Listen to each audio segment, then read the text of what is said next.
I never thought I would be here, telling stories nobody asked for. I don't really know how to do this. I wish there was a book for navigating life. Most of the time, I'm just stumbling through, hoping I'm not the only one who feels this lost. But somewhere along the way, my camera started to help me see myself. Not through perfect stories, but honest ones. The kind that remind me that I'm still here and I'm still figuring it out.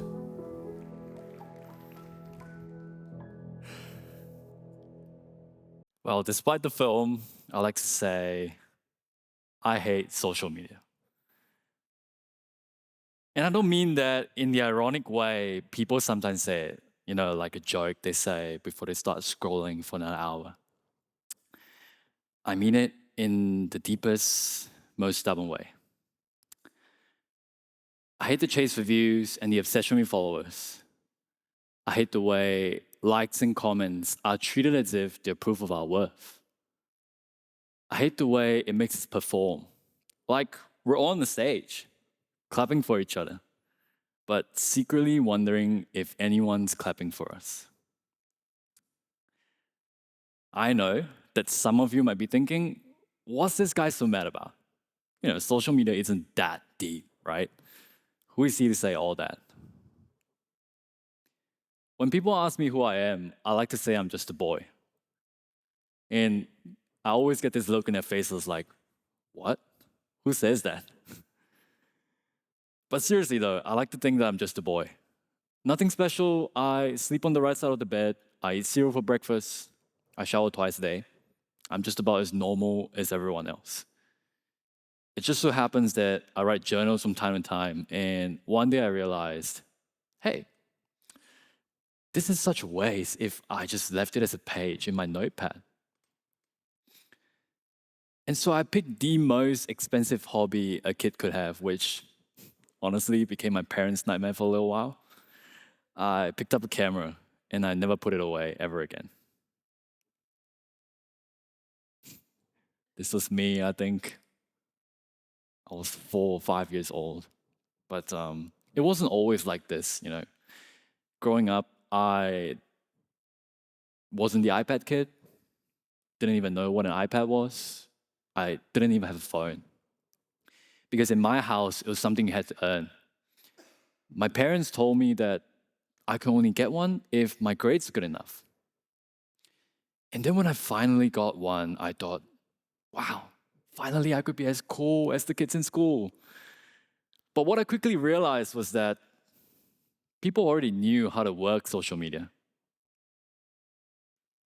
Well, here's a question for you. How many of you have ever looked at someone else's life online and thought, why can't my life look like just like them? Picture perfect. You see, because that's all I thought of back then. I'll look at my phone and I'll see people with better lives, better faces, better stories. And a part of me wanted to believe that if I could just look like them, then maybe I've finally belong somewhere. But I still didn't. And at first, I tried to convince myself that it didn't matter. But when you're a kid and you're trying to figure out who you really are, being disconnected can also feel like being invisible. But all that taught me something though. It taught me how to hold things in. I didn't know how to share what I was going through, what was in my mind. The fear of judgment, the insecurities, the loneliness, the desire of wanting to be seen, but not knowing how to be. This is me when I was 15. You might think a lot has changed. Yeah, a lot has changed because that version of me started to become more prominent since year 7. Back then my nickname was the emo boy, like emotional boy. I would laugh with my friends the minute before, and then I would start crying or go completely silent the minute after. Well, I didn't know how to say what I was feeling. Not because I didn't want to, it's just because I didn't know how or where to start. And sometimes I don't even know what I'm feeling. And maybe you felt that before too, that quiet heaviness that you can't explain, the urge to just want to be alone, shut everyone out, and just breathe for a second. I don't think I was asking for a lot though. I just wanted someone to talk to and someone who would listen to what I had to say. But growing up in an Asian family, that wasn't exactly something we did. Because my dad and I also never had the best relationship. You know, strict Asian father who just wants his son to succeed. And by that I meant get good grades, be on my best behavior, be the son that he's proud of, showing off to his brothers, to his sisters, to his colleagues. All I ever wanted was to make him proud of me. All I ever wanted was to impress him. But I knew I was different in many ways from other Asian kids. I wasn't exactly the scholar, nor am I the gifted sports person.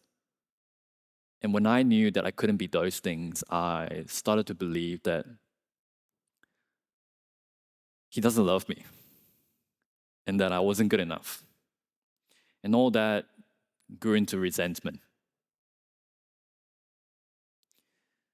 And maybe that's why when someone finally saw me for who I am, I held on so tightly. Because when I was 16, I met this girl and she made life feel a lot lighter. Those 4 months were the most wonderful days of my life. And now I look back and I still think, those were the good days. I really feel like a different person. She listened. She didn't try to fix me. She loved me with patience. But I was already unraveling on the inside. You see, I thought love would hold me together like glue. But no. Love is a mirror. And I just wasn't ready to see myself just yet. And I pushed her away. And she left when I needed her the most. Funny how love can make you feel like you're home, and then suddenly you're lost again. After that, I completely broke. This was 3 months after the breakup. I stopped showing up for people. I started locking myself in my room, drank way too much alcohol, just to drown out the voices in my head. It felt like I was collapsing in slow motion, but no one noticed. And I didn't know how to say anything without feeling like a burden. And so while everyone else was posting pictures of their relationships, the milestones, I was sitting in the dark like this and wondering, how is everyone else so happy when I feel like this? Maybe that's the danger of social media. It makes you think that everyone else is living in the movie while you're stuck behind the scenes. But sometimes it takes losing yourself completely to start filming a way back. And so, not so long ago, I enlisted into the military 3 years ago, and I had an accident that sent me to therapy. You see, my new therapist didn't make me feel like I had a problem, like I was a patient to be cured. He made me feel normal, like I was just like everyone else. And that really took away my fear of judgment, which was a really big problem back then. And I remembered he said this: if you kept filling a balloon with air, one day it's gonna burst. And I realized that balloon that he was talking about was me.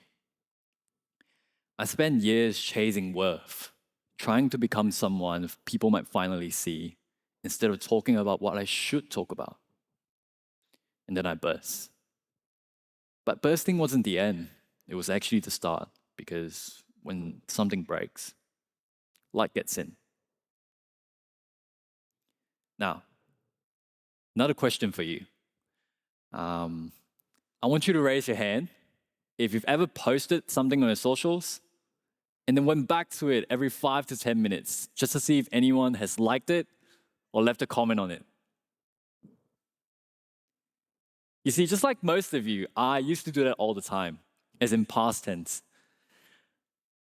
I grew up believing that creativity was only something you showed if it was perfect.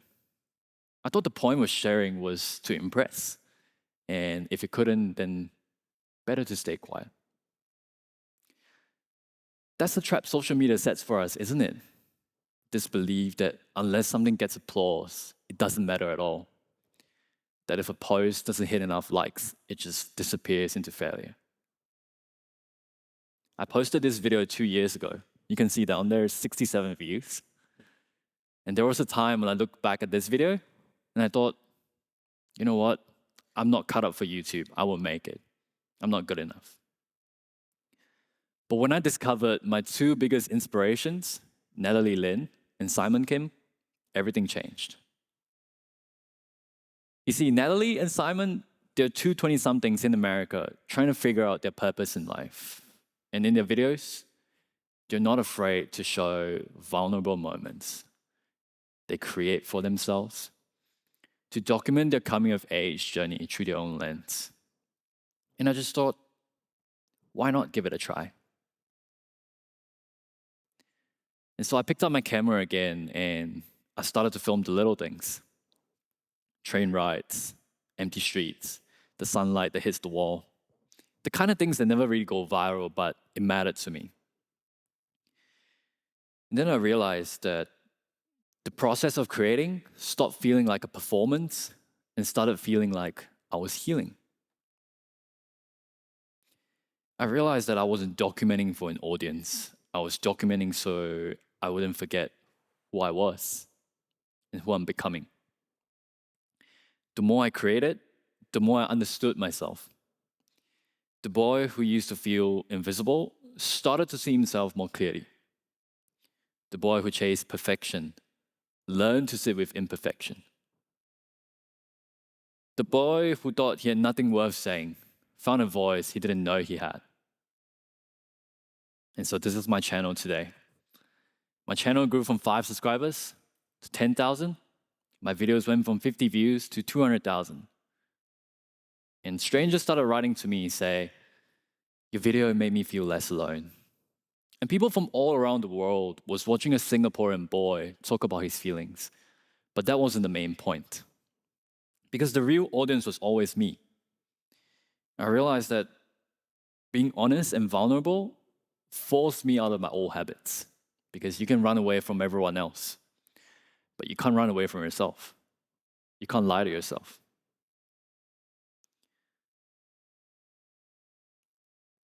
We live in a world where success online is measured by numbers. The followers we collect, the likes we count, the views that rise and fall like a heartbeat. We make things look perfect because perfect gets attention and perfect gets applause. And we start to believe that those numbers reflect our worth. And then it pushes us into this cycle of performing, of trying to be perfect, to be aesthetic, until they barely look like our lives anymore. But what if, just what if? What if we've been missing the point? What if the real power of these platforms isn't in going viral, but in creating honestly for ourselves first? Because sometimes the things that matter most are the ones that no one else ever sees. The blurry photo that you keep but never post. The draft that stays hidden on your phone, which I know a lot of you have. The 10-second video of your friends laughing until they can't breathe. Those moments don't bring fame or fortune, but they do something deeper. They remind you that you're here, you're alive, and your life is happening right here, right now. And maybe that's the shift we need, to say that maybe social media doesn't have to be a performance. to see that not everything has to be polished for an audience. Maybe social media can be a mirror, a place for us to notice the little things that we would have forgotten otherwise, or the progress we make as human beings that we don't give ourselves enough credit for.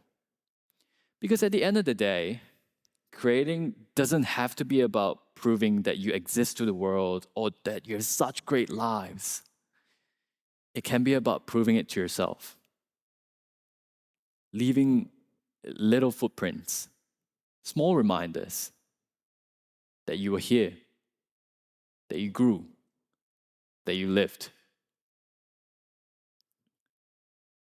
So no, I don't love social media, and I don't think I ever will. But I've learned that sometimes the things that we resist most can also be the things that teach us who we really are. Maybe we need to reframe the way we see social media.